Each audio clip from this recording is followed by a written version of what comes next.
제 이름은 서령입니다. 나이는 29이고 경기도 남부의 한적하고 조용한 외곽 도시에 살고 있습니다. 삑삑삑.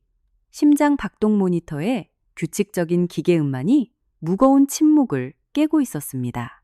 그 소리와 함께 제 어린 딸이 어떻게든 숨을 들이마시려 애쓰며 내는 끔찍하고 거친 쇳소리만이 병실을 채웠습니다. 저는 무균실의 딱딱한 플라스틱 의자에 앉아 있었습니다. 두 손은 무릎 위에 꽉 쥐어진 채 차갑게 굳어 있었습니다. 의사가 들어왔습니다. 체격이 큰 남자였지만 그 순간만큼은 한없이 작아 보였습니다. 그는 제 시선을 피한 채 환자 차트만 뚫어져라 쳐다보았습니다. 그리고 마침내 세상 어떤 엄마도 살아서 들어서는 안 될 그 말을 내뱉었습니다. 따님이 방금 숨을 거두었습니다. 사망 시간은 삐익 하던 소리가 길고 끊기지 않는 삐 소리로 바뀌었습니다. 기계가 멈췄습니다. 내 옆에 있던 시어머니가 연극처럼 크고 과장된 신음소리를 냈습니다. 그녀는 가슴을 부여잡았습니다. 그녀의 얼굴은 충격과 슬픔이라는 완벽한 가면으로 일그러졌습니다. 대단한 연기였습니다. 저는 아무 말도 하지 않았습니다. 울지도 소리치지도 않았습니다. 그저 2번 다시 내 손가락을 꽉 쥐어주지 못할 작고 차가운 아이의 손만 멍하니 바라보았습니다. 제가 침묵했던 이유는 진실을 알고 있었기 때문입니다. 그녀가 전혀 충격받지 않았다는 것을, 그리고 그녀가 무슨 짓을 저질렀는지 정확히 알고 있었기 때문입니다. 하지만 이 모든 상황이 어떻게 완전히 뒤집히게 되었는지 말씀드리기 전에 먼저 좋아요와 구독을 눌러주세요. 그리고 댓글로 지금 어디서 이 영상을 보고 계신지 남겨주세요. 제 남편 태경이는 항상 자기 엄마가 천사 같은 사람이라고 입버릇처럼 말했습니다. 우리 엄마는 내가 아는 사람 중에 제일 좋은 사람이야, 서령아. 태경이는 아들만이 어머니에게 가질 수 있는 순박하고 진실한 애정이 반짝이는 눈으로 그렇게 말하곤 했습니다. 아버지가 일찍 돌아가신 후 홀로 아들 둘을 키우며 고생을 많이 하셨다고요. 어머니는 선함 그 자체라고 했습니다. 저는 그 말을 믿었습니다.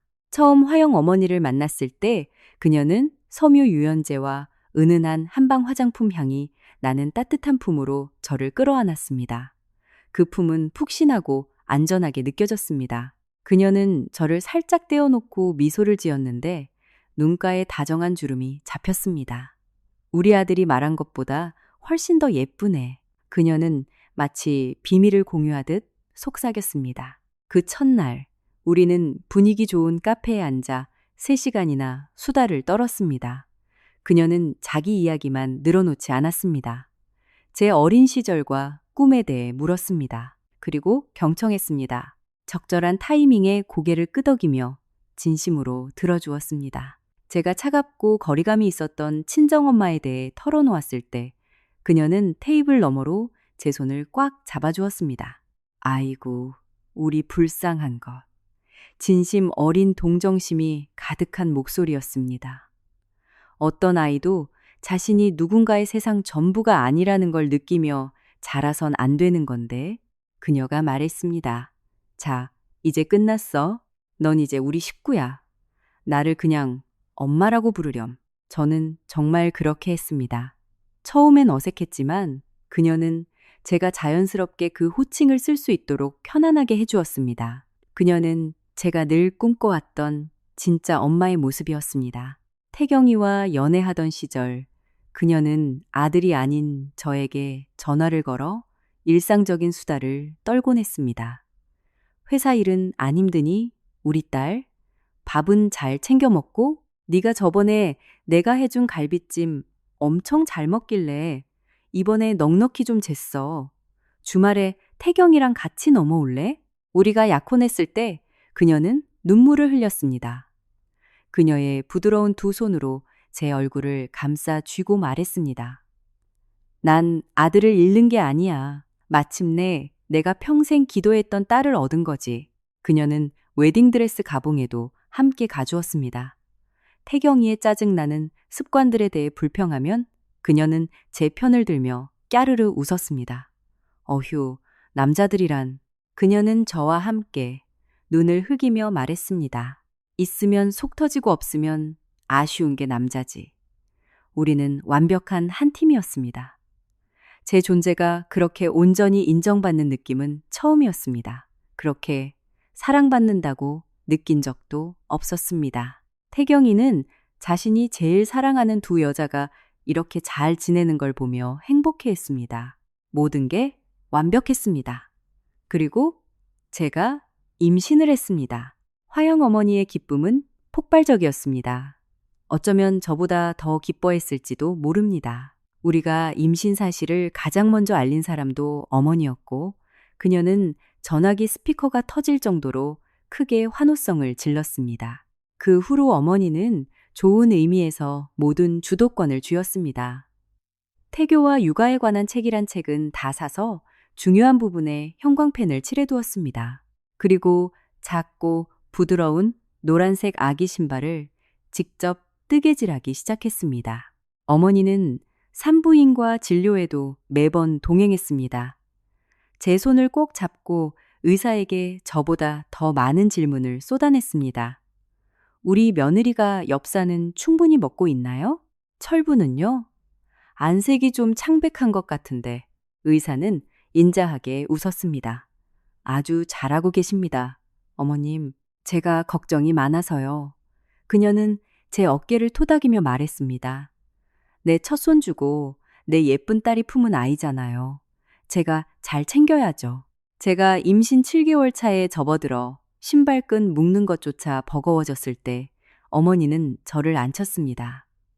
태경이는 옆에서 싱글벙글 웃고 있었습니다. 서령아, 내 딸. 그녀는 진지하지만 다정한 목소리로 말했습니다. 애 낳고 처음 몇 주가 얼마나 힘든지 넌 상상도 못할 거야. 뼈마디가 다 쑤시고 진이 빠질 텐데. 우리 태경이? 제가 노력이야 하겠지만 핏덩이 신생아에 대해선 쥐뿔도 몰라. 난 아들 둘을 내 손으로 번듯하게 키워낸 사람이야. 산후조리원 갈 돈 아껴. 내가 한두 달만 너희 집에 들어와서 산후조리 도와주마. 저는 그때 너무 피곤했고 허리도 끊어질 듯 아팠습니다. 곁에 전문가가 있어주고 누군가 미역국을 끓여주고 청소를 해주고 나는 잠을 잘 수 있다는 상상은 신의 축복처럼 들렸습니다. 어머니, 무리 안 하셔도 돼요. 저는 내심 그녀가 고집을 꺾지 않길 바라며 말했습니다. 무슨 소리? 내 손주가 태어나는데 내가 어딜까? 손님 방 쓰면 돼. 빨래도 내가 다 할 거니까 넌 손가락 하나 까딱하지 마. 내 유일한 임무는 몸 회복하고 우리 예쁜 아기랑 사랑에 빠지는 것뿐이야. 태경이가 제 이마에 키스했습니다. 거봐, 내가 우리 엄마 천사라고 했지? 그래서 저는 동의했습니다. 그녀를 절대적으로 믿었으니까요. 내 예쁜 딸 다나가 태어난 후 첫 2주는 몽롱하고 행복한 안개 속에 있는 것 같았습니다. 화영 어머니는 약속을 지켰습니다. 집안을 반짝거리게 청소했고 진한 사골국과 푹 끓인 미역국을 매일 대령했습니다. 새벽 3시에 다나가 울면 제 품에서 아이를 데려갔습니다. 들어가자 우리 딸. 그녀는 복도를 서성거리며 우는 아기를 달랬습니다. 할미가 다 알아서 할 테니까 넌 눈 좀 붙여. 저는 강렬하게 밀려오는 감사함에 눈시울이 붉어지며 베개에 머리를 뉘었습니다. 내겐 완벽한 남편, 완벽한 아기, 완벽한 시어머니가 있었습니다. 그녀는 나의 친구이자 나의 가장 든든한 비밀 친구였고 내가 평생 갈구했던 진짜 엄마였습니다. 나는 그녀에게 내 집을 맡겼고 내 감정을 맡겼으며 내 딸의 생명까지 맡겼습니다. 그게 저의 첫 번째 실수였습니다. 그리고 지금 이 병원 의자에 앉아 꺼진 생명 유지 장치의 정막을 들으며 그것이 나의 마지막 실수였다는 걸 깨달았습니다. 나에게 쿠키를 구워주던 여자, 나를 딸이라 부르고 나를 지켜주겠다고 약속했던 그 여자는 모두 거짓이었습니다. 달콤하고 따뜻하며 너무나 설득력 있는 거짓말. 그리고 나는 그 거짓말에 완벽하게 속아 넘어갔습니다. 다나는 순환하기가 아니었습니다. 영하산통이 심해 시도 때도 없이 울어댔습니다. 두개골을 직접 드릴로 뚫는 것처럼 날카롭고 신경질적인 울음소리였습니다. 저와 태경이는 피로에 질려 창백한 얼굴로 밤새 아이를 안고 복도를 서성였지만 화영 어머니의 인내심은 바닥을 드러내기 시작했습니다. 처음엔 사소한 것들이었습니다. 우리가 막 저녁을 먹으려고 식탁에 앉았을 때 다나가 울기 시작하자 그녀가 뱉은 무거운 한숨, 꽉 담은 턱, 세상에. 그녀는 제가 들을 수 있을 만큼 큰 소리로 중얼거렸습니다. 애가 아주 폐활량이 기가 막히네. 저는 힘없이 웃었습니다. 그냥 잠투정이 좀 심한가 봐요. 애가 손을 타서 그래. 어머니는 뜨개질에서 눈을 떼지 않은 채 말했습니다. 네가 애 버릇을 잘못 들이는 거야? 서령아. 애가 낑 소리만 내도 쪼르르 달려가니까 그러지. 네가 애한테 휘둘리고 있는 거 넌 모르니? 저는 반박하기엔 너무 지쳐 있었습니다. 휘둘린다고요? 다나는 이제 생후 3주 된 핏덩이였습니다. 갓난아기가 어떻게 사람을 조종합니까? 하지만 의심의 씨앗이 심어졌습니다. 내가 정말 육아를 잘못하고 있는 걸까? 어머니는 아들을 둘이나 훌륭하게 키웠잖아. 나보다 잘 아실 텐데. 그녀의 참견은 점점 심해졌습니다. 그냥 울게 놔둬. 나도 태경이 키울 때 다 그렇게 했어. 좀 운다고 애 안 죽는다. 오히려 폐 튼튼해지고 좋아. 전애를 그렇게 울려두는 건 마음이 불편해요. 제가 얼버무리듯 말하면 그녀는 고개를 저었습니다. 넌 너무 나약하고 멍청해서 육아의 기본도 몰라 라고 말하는 듯한 경멸 어린 시선이었습니다. 저는 점차 실패자가 된 기분이 들었습니다. 몸은 지칠 대로 지쳤고 산후 호르몬은 날뛰었으며 멘탈은 바스라졌습니다. 내가 유일하게 의지했던 사람, 나의 두 번째 엄마가 나에게 너는 나쁜 엄마라고 말하고 있었습니다. 저는 더 노력했습니다. 어머니의 한숨과 비난, 어린 시선을 피하기 위해 다나가 울면 어머니가 나서기 전에 제가 먼저 아이에게 달려갔습니다. 그리고 멍자국들이 나타나기 시작했습니다. 다나가 태어난 지 4주쯤 되었을 때 첫 번째 멍을 발견했습니다. 푹신한 기저귀 교환대 위에서 다나의 기저귀를 갈고 있을 때였습니다.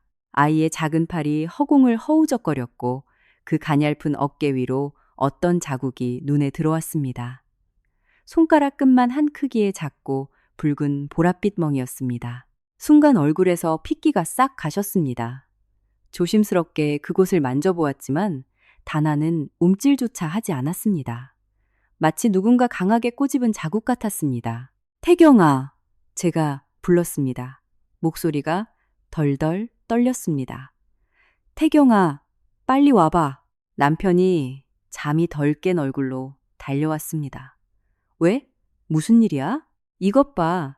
제가 손가락으로 가리키며 속삭였습니다. 우리 다나 어깨 좀 봐. 태경이가 눈을 가늘게 떴습니다. 어? 난 아무것도 안 보이는데. 여기? 별거 아니겠지? 그냥 몽고반점 같은 거 아닐까? 어제는 없었어. 제가 대답했습니다. 머릿속이 핑핑 돌았습니다. 어떻게? 어디서? 그때 어머니가 행주의 손을 닦으며 방문 앞을 지나갔습니다. 무슨 호들갑이야? 동네 사람들 다 깨우겠네. 그러다 그녀의 시선이 다나의 어깨에 닿았습니다. 어머니, 이거 보이세요? 제가 조용히 물었습니다. 어머니는 태경이를 밀치고 가까이 다가와 멍자국을 살폈습니다. 세상에 불쌍한 우리 강아지. 그녀가 고개를 들었습니다. 그녀의 얼굴은 갑작스러운 공포와 깨달음으로 물들었습니다. 아이고, 서령아, 어떡해. 이거 내 반지 때문인가 봐. 그녀는 왼손을 들어 올렸습니다. 그녀는 시할머니에게 물려받았다는 알이 아주 크고 두꺼운 옛날식 다이아몬드 반지를 항상 끼고 다녔습니다. 꽤 묵직하고 날카로운 반지였습니다. 반지란요? 어떻게? 제가 물었습니다. 아침에 애 안아줄 때 그녀의 목소리가 갈라지기 시작했습니다. 애가 너무 자지러지게 울어서 달래주려다가 내가 무심코 너무 꽉 안았나 봐. 반지가 살에 눌렸나 보다. 아이고, 이 늙은이가 주책 맞게 소나기 힘 조절도 못하고. 미안하다, 서령아. 정말 미안해. 그녀의 눈에 눈물이 고였습니다. 뚝뚝 떨어지는 진짜 눈물이었습니다. 그녀는 완전히 망연자실한 표정이었습니다. 그리고 저는 오히려 그녀를 위로하고 있었습니다. 아니에요, 어머니. 괜찮아요. 제 손이 어느새 그녀의 어깨를 토닥이고 있었습니다. 사고였잖아요. 일부러 그러신 것도 아닌데요. 내가 이 예쁜 핏덩이를 어떻게 고의로 아프게 하겠어. 그녀가 훌쩍였습니다. 나도 너만큼 이 아이를 사랑한단다. 넌 알지? 알아요. 제가 대답했습니다. 괜찮아요. 아주 작은 멍일 뿐인걸요. 하지만 괜찮지 않았습니다. 며칠 후 첫 번째 멍은 옅어졌지만 반대쪽 어깨에 새로운 멍이 생겼습니다. 이번에는 창백하고 작은 동그라미 2개가 나란히 찍힌 모양이었습니다. 이번엔 저는 아무 말도 하지 않았습니다. 그저 그 멍을 뚫어져라 쳐다보기만 했습니다. 화영 어머니도 제가 그곳을 보고 있다는 걸 알았습니다. 아휴, 짜증나 죽겠네. 진짜. 그녀가 쏘아붙이듯 말했습니다. 목소리가 날카로웠습니다. 그 우주복 똑딱이 단추가 문제인가 봐. 요즘 애들 옷을 어쩜 이리 싸구려같이 뻣뻣하게 만드는지. 그녀가 서랍에서 옷을 꺼내 보였습니다. 이 딱딱한 플라스틱 단추 보여? 옷 갈아입히다가 살이 집혔나 보네. 앞으로 더 조심하마. 그녀의 어조는 퉁명스러웠습니다. 이번엔 눈물도 없었습니다. 오직 짜증뿐이었습니다.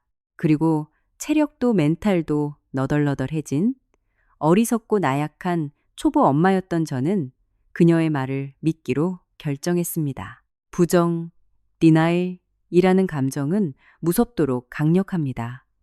차갑고 잔인한 진실을 마주하는 것보다 훨씬 따뜻하니까요. 진실은 내 아이의 몸에 멍이 들고 있다는 것이었습니다. 진실은 나와 내 남편을 제외하고 아이를 안아본 사람은 화영 어머니 단 한 명뿐이라는 사실이었습니다. 하지만 또 다른 진실은 그녀가 나의 엄마라는 것이었습니다. 나를 위해 밥을 차려주고 집안일을 다 해주는 천사 같은 시어머니였습니다. 그녀가 내 딸을 학대하고 있다는 걸 믿는다는 건 내 완벽했던 세상 전체가 끔찍한 거짓말이었다는 걸 인정하는 꼴이었습니다. 그건 제가 무언가 행동을 취해야 한다는 뜻이었습니다. 그녀와 정면으로 맞서 싸워야 한다는 뜻이었습니다. 하지만 제겐 싸울 기력이 한 줌도 남아있지 않았습니다. 그래서 저는 진실을 외면하는 쪽을 택했습니다. 이건 반지 때문이야. 싸구려 똑딱이 단추 때문이야. 다 미쳐 날뛰는 내 산후 우울증 호르몬이 헛것을 보게 만드는 거야.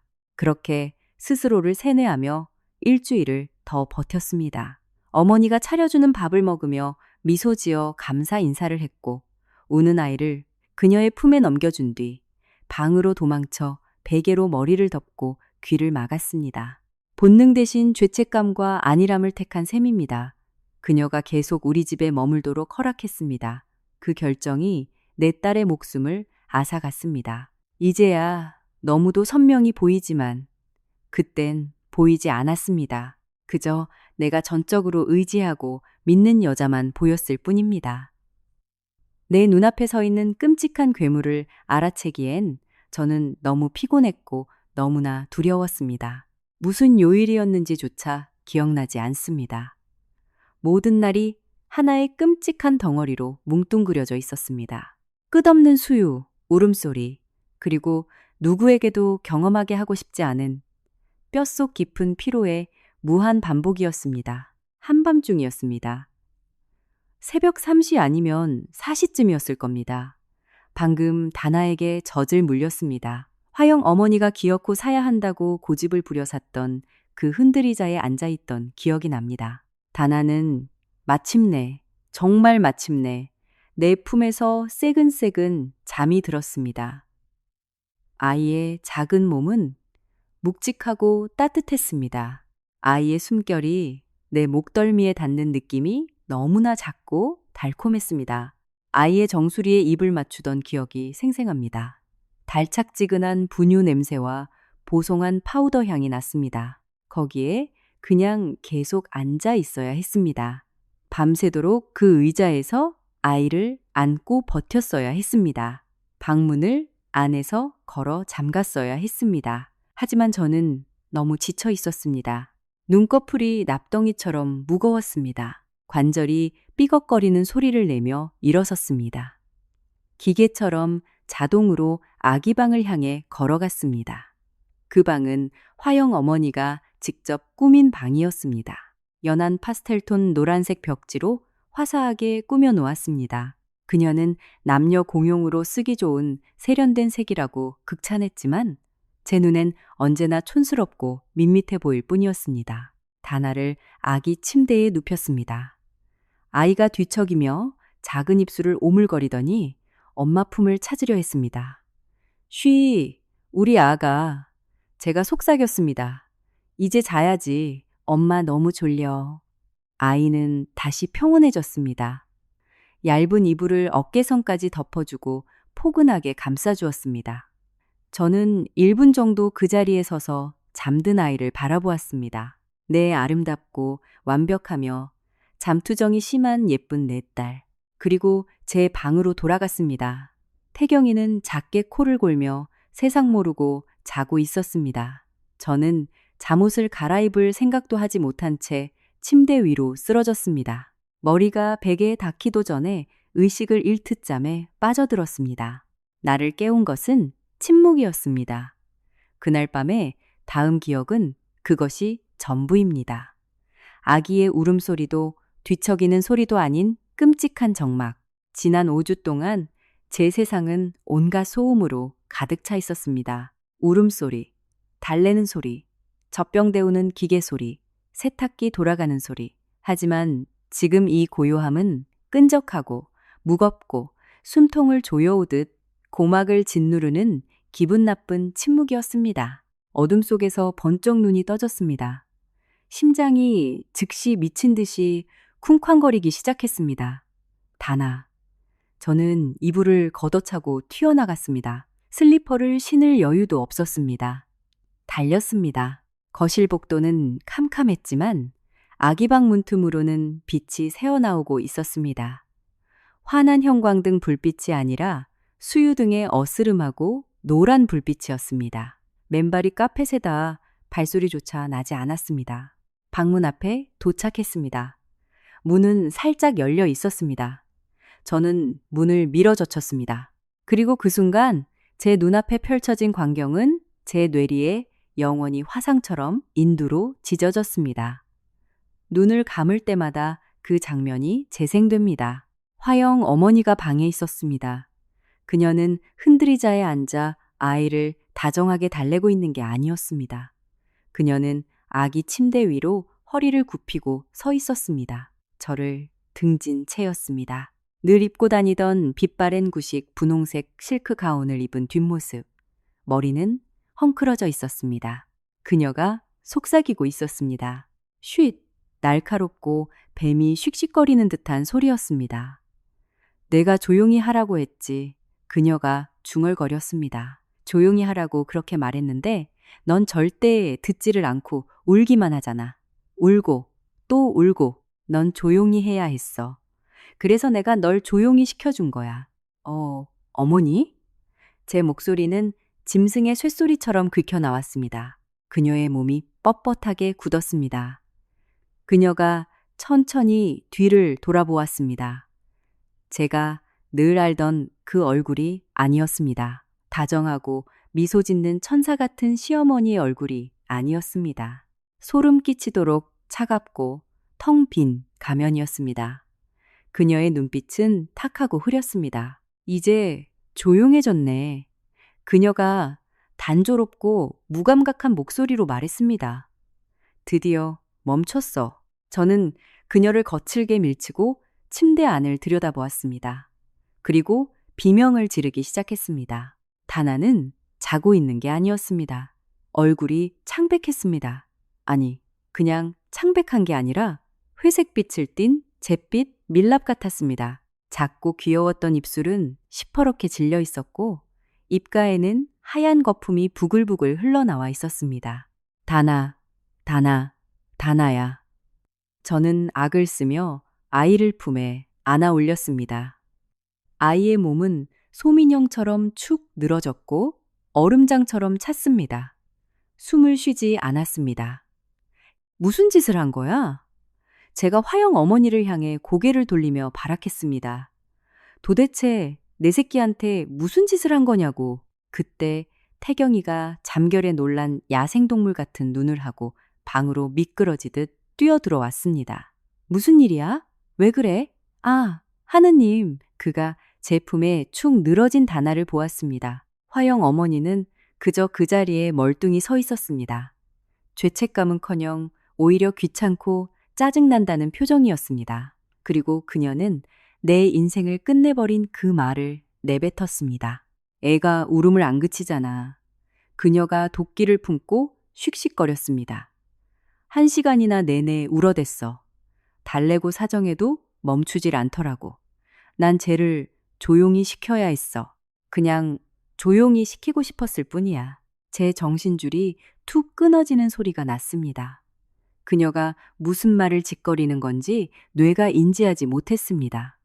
조용히 시켰다고? 무슨 짓을 했다고? 태경이가 미친 듯이 휴대폰을 움켜쥐었습니다.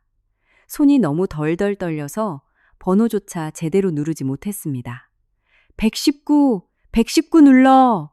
애가 숨을 안 쉬어. 우리 다나가 숨을 안 쉰다고. 저는 다나의 등을 미친 듯이 두드렸습니다. 아이의 작고 차가운 시퍼런 입술에 제 입을 맞대고 숨을 불어넣었습니다. 입에서 비릿한 분유 맛과 죽음의 냄새가 났습니다. 제발, 아가, 숨 쉬어. 제발 숨 좀 쉬어. 엄마를 위해서 제발, 다나야, 제발 숨 쉬어봐. 어머니는 그저 팔짱을 낀 채 벽 쪽으로 물러서서 구경만 하고 있었습니다. 그 다음 몇 분간의 기억은 모자이크처럼 흐릿합니다.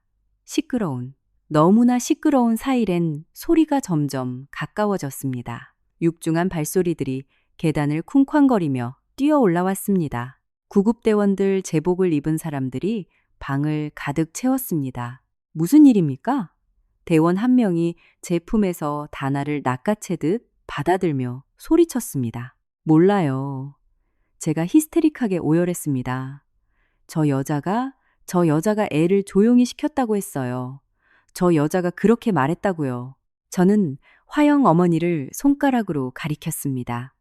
그 순간 화영 어머니의 표정이 돌변했습니다. 차갑고 귀찮아하던 사이코패스의 가면이 벗겨지고 다시 완벽한 연기가 시작되었습니다. 나도 몰라요. 그녀가 바닥에 무릎을 꿇고 주저앉으며 처절하게 통곡했습니다. 난 그냥 애를 안고 달래려고 했을 뿐이에요. 내가 애를 너무 꽉 안았나 봐요. 울음 좀 그치게 하려다가 일부러 그런 게 아니에요. 내가 일부러 내 새끼를 죽일 리가 없잖아요. 구급대원들은 방바닥에서 다나에게 심폐소생술을 시도하고 있었습니다. 튜브가 보였고 작은 산소 마스크가 씌워졌습니다. 맥박이 없습니다. 대원 하나가 소리치며 작은 가슴을 압박하기 시작했습니다. 그들의 손놀림은 아이의 작은 가슴을 부숴버릴 것처럼 거칠어 보였습니다. 너무 세게 누르지 마요. 우리 애 다치잖아요. 제가 미친 사람처럼 비명을 질렀습니다. 구급대와 함께 출동했던 여경 한 분이 제 팔을 부드럽게 잡았습니다. 어머님, 진정하시고 1층으로 내려가 계세요. 안 돼. 내 아기야. 내 아기라고. 당장 병원으로 이송할 겁니다. 여경이 단호하지만 안타까움이 묻어나는 목소리로 말했습니다. 다 같이 병원으로 갈 거예요. 저는 구급차에 올라탔습니다. 태경이가 차를 몰고 우리 뒤를 바짝 따라왔고 그 뒤로 경찰차가 따라붙었습니다. 그들은 화영 어머니를 경찰차 뒷좌석에 밀어넣었습니다. 저는 병원으로 가는 내내 다나의 차갑고 조그만 손을 꼭 잡고 있었습니다. 구급대원이 아이의 가슴을 미친 듯이 압박하는 모습을 지켜보았습니다. 모니터 기계의 숫자를 뚫어지게 보았습니다. 하지만 모든 숫자는 0에 머물러 있었습니다. 의사가 사망 선고를 내리기 전부터 저는 이미 알고 있었습니다. 내 딸이 떠났다는 것을, 내가 그 방에서 깨어나기도 전에 아이는 이미 죽었다는 것을, 아이는 그 어두운 방에서 그 끔찍한 괴물과 단둘이 남겨져 고통 속에 죽어갔습니다. 아이가 이 세상에서 마지막으로 들은 말은 널 조용히 시켜야 했어 라는 할머니의 악마 같은 속삭임이었습니다. 병원은 또 다른 형태의 생지옥이었습니다. 공기는 얼음장 같았고 소독약 냄새와 죽음의 냄새가 코를 찔렀습니다. 우리 부부는 더 이상 희망이 없을 때 보호자들을 밀어넣는 작고 폐쇄된 가족 대기실에 갇혀 있었습니다. 저는 딱딱한 의자에 앉아 있었습니다. 집에서 뛰쳐나올 때 엉겁결에 집어들었던 다나의 분홍색 애착 담요를 두 손이 하얗게 질리도록 움켜쥐고 있었습니다. 이제 나에게 남은 건 이 담요 하나 뿐이었습니다. 태경이는 정신이 나간 사람처럼 양손으로 머리카락을 쥐어뜯으며 방 안을 빙빙 돌고 있었습니다. 괜찮을 거야. 다 괜찮아질 거야. 여기 의사들 최고라잖아. 그렇지? 무조건 살려낼 거야. 그는 저에게 말하고 있었지만 사실은 미쳐버리지 않기 위해 자기 자신에게 세뇌하듯 중얼거리는 것에 불과했습니다. 저는 대답하지 않았습니다. 대답할 수가 없었습니다. 내 안의 영혼이 텅 비어버린 것 같았습니다. 화영 어머니는 다른 방에 있었습니다. 경찰이 그녀를 신문하고 있었습니다. 이윽고 늙고 지쳐 보이는 의사 한 명이 들어왔습니다. 그는 1시간 후 제 이야기의 서두에 썼던 그 사망 선고를 내리게 될 바로 그 의사였습니다. 따님이 숨을 거두었습니다. 라고 말하기 전 그는 이렇게 거짓말을 했습니다. 의료진이 최선을 다해 심폐소생술을 진행 중입니다. 그는 그냥 매뉴얼에 적힌 절차대로 말했을 뿐입니다. 그 후 최 형사라는 이름의 형사가 대기실로 들어왔습니다. 사무적이고 감정이 메마른 표정이었습니다. 서령 씨, 도대체 무슨 일이 있었던 건지 묻고 싶습니다. 저는 대답했습니다. 제 목소리는 높낮이가 없는 시체 같은 음성이었습니다. 잠에서 깼어요. 집이 너무 조용했습니다. 아기 방으로 갔어요. 시어머니가 거기 있었습니다. 아기 침대 위로 허리를 숙이고 있었어요. 내 딸 다나는 시퍼렇게 질려 있었고요. 그 여자가 말했어요. 애가 울음을 그치지 않아서 억지로 조용히 시켜야 했다고. 형사는 수첩에 무언가를 적었습니다. 정확히 그렇게 말했으니까? 조용히 시켜야 했다고? 네, 억지로 조용히 시켜야 했다. 정확히 그렇게 말했습니다. 형사는 고개를 끄덕이더니 태경이에게 다가가 말을 걸었습니다. 태경이는 거의 정신이 붕괴된 상태였습니다. 저는 몰라요. 자고 있었는데 갑자기 안에 비명소리가 들렸고 엄마가 울고 있었어요. 자기가 아이를 너무 꽉 안아서 숨이 막힌 것 같다고 사고라고 했어요. 내 새끼. 이건 말도 안 되는 끔찍한 사고예요. 형사의 얼굴은 아무런 감정도 읽을 수 없는 포커페이스였습니다. 그리고 잠시 후 경찰들은 무슨 이유에서인지 화영 어머니를 우리가 있는 대기실로 들여보냈습니다. 어쩌면 유족들의 반응을 보려는 일종의 테스트였을지도 모릅니다. 그녀가 방으로 들어왔고 완벽한 오스카 여우주연상급 연기가 다시 막을 올렸습니다. 그녀는 평범하게 걸어 들어오지 않았습니다. 문간에서 다리가 풀린 듯 바닥으로 허물어지며 두 팔을 뻗고 짐승처럼 통곡했습니다. 서령아, 태경아, 내 새끼, 내 불쌍하고 예쁜 손주. 눈물 범벅이 된 태경이가 바닥으로 달려가 그녀를 부축했습니다. 엄마 진정해. 괜찮을 거야. 우리 아기 살았니? 어머니가 거짓되고 절박한 희망으로 가득 찬 커다란 눈으로 저를 쳐다보며 물었습니다. 저는 그저 바라만 보았습니다. 내 딸을 살해한 살인마를 똑바로 쳐다보았습니다. 의사 선생님들이 애쓰고 있대 태경이가 오열하는 엄마를 꽉 끌어안으며 속삭였습니다. 난 일부러 그런 게 아니야. 그녀가 태경이의 가슴팍에 얼굴을 파묻으며 미친 듯이 울부짖었습니다. 너무 세게 울어숨이 넘어갈 듯 캑캑거렸습니다. 애가 갑자기 숨을 안 쉬길래 내가 애를 흔들었어. 숨 좀 쉬라고 정신 좀 차리라고 살짝 흔든 것뿐인데 내가 무식해서 애를 그렇게 흔들면 안 된다는 걸 이 늙은이가 까먹었어. 세상에 하느님 맙소사. 내가 멍청해서 내 새끼를 죽였어. 그녀는 거짓말을 하고 있었습니다. 이건 아까 구급차 앞에서 했던 거짓말보다 한 단계 더 업그레이드된 새로운 거짓말이었습니다. 더 그럴싸한 거짓말.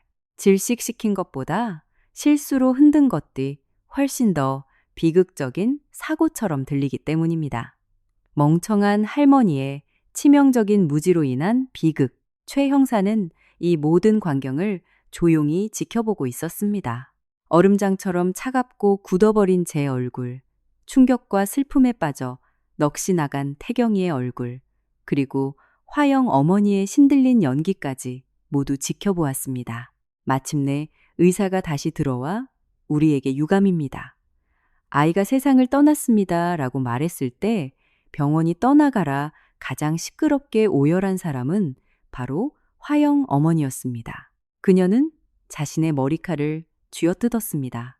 다나가 안치된 방 쪽으로 뛰어가려고 발악을 했습니다. 내 강아지 얼굴 좀 보게 해줘. 내 새끼 좀 보게 해달라고. 태경이가 젖먹던 힘까지 다해 그녀의 허리를 끌어안고 말려야 했습니다.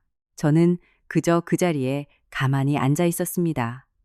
그리고 제 마음 깊은 곳에서 차갑고 단단한 무언가가 처음으로 스파크를 일으키며 타오르기 시작했습니다. 그것은 슬픔이 아니었습니다. 순도 100%의 서늘한 분노였습니다. 그 다음 몇 달은 변호사들과 법정 출석으로 점철된 끔찍한 시간의 연속이었습니다. 재판이 열렸습니다. 화영 어머니 측 변호사의 전략은 기가 막힐 정도로 교묘했습니다. 그들은 저를 심각한 산후 우울증에 걸려 잠을 못 자 신경이 쇠약해지고 망상에 시달리는 불안정한 초보 엄마로 몰아갔습니다. 제가 그날 밤 아기 방에서 들었던 시어머니의 말, 조용히 시켜야 했다를 환청이나 기억 왜곡으로 치부해버렸습니다. 반면 화영 어머니는 손주를 너무나 사랑했지만 치명적인 무지로 인해 돌이킬 수 없는 실수를 저지른 비통한 할머니로 완벽하게 포장되었습니다. 그녀는 62세였습니다. 전과도 전혀 없는 깨끗한 시민이었습니다. 동네 대형교회 권사님이었고 수십 년간 교회 유치부 봉사활동을 해왔습니다. 마치 그게 면죄부라도 되는 양. 그녀의 변호사는 살인이 아닌 과실치사를 주장했습니다. 육아 피로와 아기의 통제할 수 없는 울음소리에 순간적인 공황 상태에 빠져 아이의 호흡을 돕기 위해 흔들었다가 발생한 비극적인 사고라는 억지 논리였습니다. 화영 어머니는 피고인석에서 처절하게 눈물을 흘렸습니다. 다나가 갑자기 숨을 헐떡이며 컥컥거렸고 아이를 살리기 위해 가슴을 부여잡고 흔들었다는 완벽한 시나리오를 읊조렸습니다. 내 목숨보다 더 사랑한 아이였습니다. 그녀는 손수건으로 가짜 눈물을 찍어 누르며 흐느꼈습니다. 이 지옥 같은 끔찍한 죄책감을 안고 사느니 차라리 제가 죽는 게 낫습니다. 판사와 배심원단, 국민 참여 재판이었습니다. 은 그녀를 동정 어린 시선으로 바라보았습니다. 그들의 눈에는 가여운 백발의 노인, 슬픔에 잠겨 평생을 고통받을 할머니만 보일 뿐이었습니다.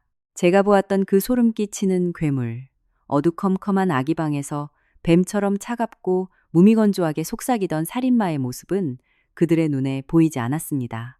태경이는 완전히 갈기갈기 찢겨 있었습니다.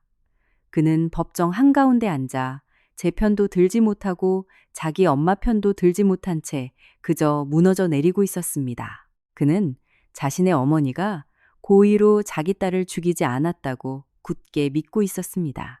밤이 되면 텅 비고 죽은 듯이 고요해진 우리 집에서 태경이는 저에게 매달려 애원했습니다.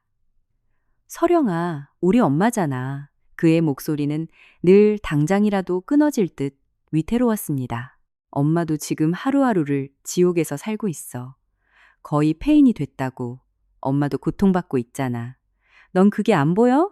당신 어머니는 고통받는 게 아니야.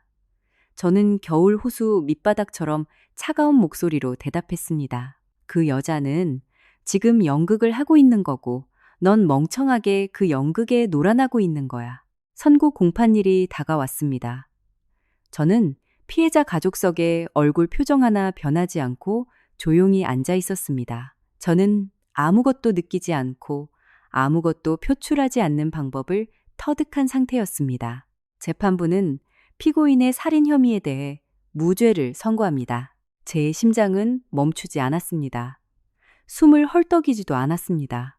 다만 예비적 공소사실인 업무상 과실치사 또는 아동학대치사 혐의에 대해서는 유죄를 인정합니다. 제 뒤에서 길고 깊은 안도의 한숨 소리가 들렸습니다. 태경이었습니다. 판사는 화영 어머니의 고령, 깊이 반성하고 있다는 점, 범행에 고의성이 없었다는 점, 그리고 오랫동안 지역사회와 교회에서 봉사해온 이력을 줄줄이 읊었습니다.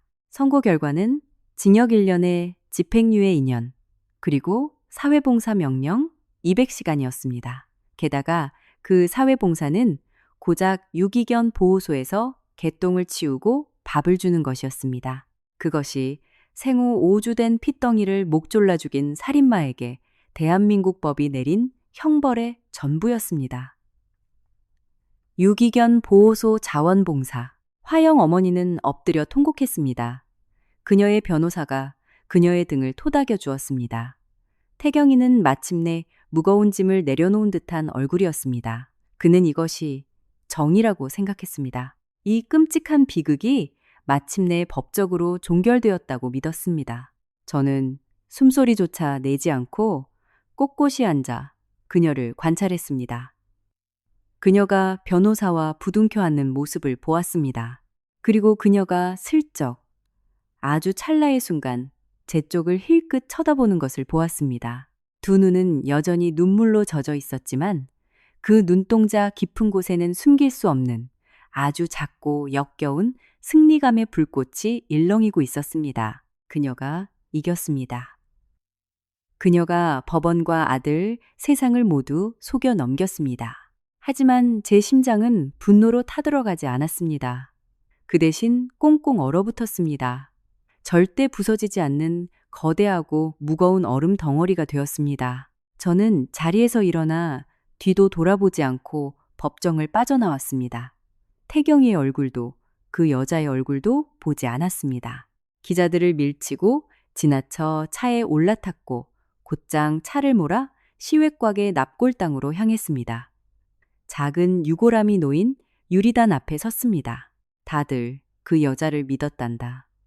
저는 다나의 유골함을 쓰다듬으며 속삭였습니다. 세상 천지 모두가 그 여자의 거짓말에 속아 넘어갔어. 하지만 엄마는 안 속아. 네 할미가 그 방에서 무슨 말을 했는지 엄마는 똑똑히 들었어. 그 여자가 너한테 무슨 짓을 했는지 다 알고 있어. 저는 납골당 문이 닫힐 때까지 그곳에 앉아 있었습니다. 분노는 저를 갉아먹지 못했습니다. 오히려 제 정신을 면도날처럼 날카롭고 명확하게 벼려주었습니다. 그 여자는 고작 집행유예를 받았지만 저는 남은 평생 내 딸이 죽어가는 모습을 지켜봐야 했던 그 밤에 갇혀 무기징역을 선고받은 것과 같았습니다. 그래, 좋다. 하지만 내가 이대로 슬픔에 찌들어 얌전히 폐인처럼 살아갈 거라고 생각했다면, 시간이 약이라며 풀을 털고 새 출발할 거라고 믿었다면 그 여자는 사람을 단단히 잘못 본 것입니다. 그녀는 법정을 속였고 자기 아들을 속였지만 나를 속이진 못했습니다. 1심 재판은 끝이 아니었습니다. 진정한 복수의 시작이었습니다. 그녀는 나를 얕잡아 보았습니다. 내가 그저 곱게 자라 고생 한번 안 해본 온실 속 화초 같은 나약하고 징징거리는 멍청한 젊은 엄마라고 착각했습니다. 그녀는 자신이 얼마나 크나큰 오판을 했는지 뼛속 깊이 깨닫게 될 것이었습니다. 이른바 침묵의 단계가 그날부터 시작되었습니다. 재판이 끝나고 세상은 고요해졌습니다. 태경이는 치유를 원했습니다. 그는 그 단어를 입에 달고 살았습니다. 부부 상담 치료를 받자고 했습니다. 우리가 다시 예전의 일상으로 돌아가 새로운 정상, 뉴 normal을 찾아야 한다고 징징거렸습니다. 궁극적으로는 제가 자기 엄마를 마침내 용서해 주기를 바랐습니다. 우리 엄마잖아, 서령아. 그가 말할 때면 그의 목소리는 늘 울먹거렸습니다. 엄마도 완전 폐인이 다 됐어. 예전에 그 당당하던 엄마가 아니야. 엄마도 지옥 속에서 고통받고 있다고. 넌 그게 안 보여? 저는 다 보고 있었습니다. 그녀가 겪고 있다는 그 고통을 훤히 꿰뚫어 보고 있었습니다. 그것은 사랑하는 손주를 잃은 뼈를 깎는 슬픔이 아니었습니다. 그저 법정에 서고 살인마로 몰릴 뻔했던 자신의 완벽한 인생에 오점이 생긴 것에 대한 짜증과 불편함이었습니다. 감옥에 갈 뻔했다는 소름 끼치는 경험을 한 극악무도한 나르시시스트의 엄살일 뿐이었습니다. 하지만 저는 제가 무엇을 해야 할지 정확히 알고 있었습니다. 당장 태경이와 싸울 수는 없었습니다. 아직은 때가 아니었습니다. 그는 그녀의 아들이자 나의 남편이었습니다. 태경이는 나의 마스터키였습니다. 그를 잃으면 나는 화영 어머니에게 다시 접근할 명분이 없어지고 그녀의 완벽한 껍데기를 깨부술 기회도 사라지기 때문입니다. 그래서 저는 연기를 시작했습니다. 그것은 제가 살면서 해본 일 중 가장 끔찍하고 역겨운 일이었습니다. 다나를 낳을 때의 진통보다 내 아이의 장례식을 치를 때보다 더 구역질 나는 일이었습니다. 아주 작은 것부터 시작했습니다. 어느 날 저녁 태경이가 퇴근하고 집에 돌아왔습니다. 다나가 떠난 후 우리 집은 늘 불이 꺼져 있었고 적막했습니다. 태경이는 캄캄한 주방 식탁에 앉아 있는 저를 발견했습니다. 저는 소리내어 울지 않고 그저 초점 없는 눈으로 벽을 멍하니 응시하고 있었습니다. 서령아. 그가 상처 입은 야생동물에게 다가가듯 조심스럽고 다정한 목소리로 불렀습니다. 저는 천천히 고개를 돌려 그를 쳐다보았습니다. 그리고 아주 어렵게 제 왼쪽 눈에서 단 한 방울의 눈물을 짜내어 흘러내리게 했습니다. 저는 이제 이런 연기에 기가 막힌 재능을 가지게 되었습니다. 원할 때 언제든 딱 한 방울의 눈물을 떨어뜨릴 수 있었습니다. 나 어떻게 살아야 할지 모르겠어, 태경아. 제가 기어들어가는 목소리로 속삭였습니다. 그는 제 쪽으로 달려와 저를 부서질 듯 꽉 껴안았습니다. 그의 체온은 따뜻했지만 제 마음엔 아무런 감정도 느껴지지 않았습니다. 알아, 다 알아. 그가 제 등을 쓰다듬으며 달랬습니다. 우리가 같이 이겨내면 돼. 나 노력해볼게. 저는 그의 셔츠 깃에 얼굴을 묻고 웅얼거렸습니다. 치유하려고 노력해볼게. 그의 몸에서 엄청난 안도감이 썰물처럼 빠져나가는 것이 느껴졌습니다. 그가 저를 더 꽉 끌어안았습니다. 아, 서령아. 고마워. 정말 고마워. 내가 원한 건 그거 하나뿐이었어. 우리 다시 잘 살 수 있어. 예전처럼 행복해질 수 있어. 그는 구제불능의 바보였습니다. 자신의 완벽했던 가짜 삶을 되찾고 싶은 욕망에 너무나 눈이 멀어 제가 입에서 내뱉는 거짓말이라면 똥을 된장이라 해도 믿을 기세였습니다. 다음 단계는 멘탈을 더 갉아먹는 일이었습니다. 몇 주 뒤 화영 어머니의 생일이 다가왔습니다. 태경이는 안절부절 못하며 눈치만 보고 있었습니다. 나 어떻게 해야 할지 모르겠어. 그가 마침내 실토했습니다. 아니야, 널 자극하고 싶지 않아. 안 챙겨도 돼. 어머니한테 카드라도 한 장 보내드려. 제가 차분하고 나지막한 목소리로 말했습니다. 그가 귀신이라도 본 듯 눈을 동그랗게 뜨고 저를 쳐다보았습니다. 뭐? 우리 엄마한테? 저는 내 두 손을 만지작거리며 연약한 척 고개를 숙였습니다. 그게 사람의 도리잖아. 당장 얼굴을 맞대고 뵐 자신은 아직 없지만 그래도 카드는 보낼 수 있어. 저는 대형 문구점에 가서 축하 카드 코너를 10분 넘게 서성였습니다. 세상 화려하고 행복해 보이는 파티용 카드들이 꽂힌 진열대에 기름을 붓고 불을 질러버리고 싶은 충동을 참아야 했습니다. 대신 가장 칙칙하고 밋밋한 베이지색 촌스러운 꽃그림이 그려진 카드를 골랐습니다. 겉면에는 항상 생각하고 있습니다 라는 문구가 적혀 있었습니다. 집에 돌아와 펜을 들었습니다.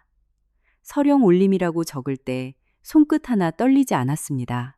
봉투를 내밀자 태경이는 제 서명을 보고 엉엉 소리 내어 울기 시작했습니다. 너무나 감격해서 흘리는 진짜 눈물이었습니다. 너는 정말 강하고 대단한 여자야. 서령아, 나보다 훨씬 훌륭한 사람이야. 아니, 난 전혀 좋은 사람이 아니야. 저는 그가 우표를 붙이는 모습을 보며 속으로 비웃었습니다. 이제 난 절대 좋은 사람일 수가 없어. 어느 날은 롯데마트 채소 코너에서 억지로 미소를 지어 보인 적도 있습니다. 화영 어머니의 같은 교회 구역 식구이자 재판에서 어머니의 선량한 인품을 증언해 주었던 중년 여성과 마주쳤기 때문입니다. 그 여자는 아보카도를 고르다 저를 발견하고는 얼음장처럼 굳어버렸습니다. 마치 유령을 본 듯 겁에 질린 표정이었습니다. 저는 그녀를 향해 아주 슬프고 상처받았지만 꿋꿋이 살아가려는 듯한 희미하고 처연한 미소를 지어 보였습니다. 나는 속이 다 망가졌지만 원망하지 않고 어떻게든 버티며 살아내고 있어요. 라고 온몸으로 웅변하는 그런 미소였습니다.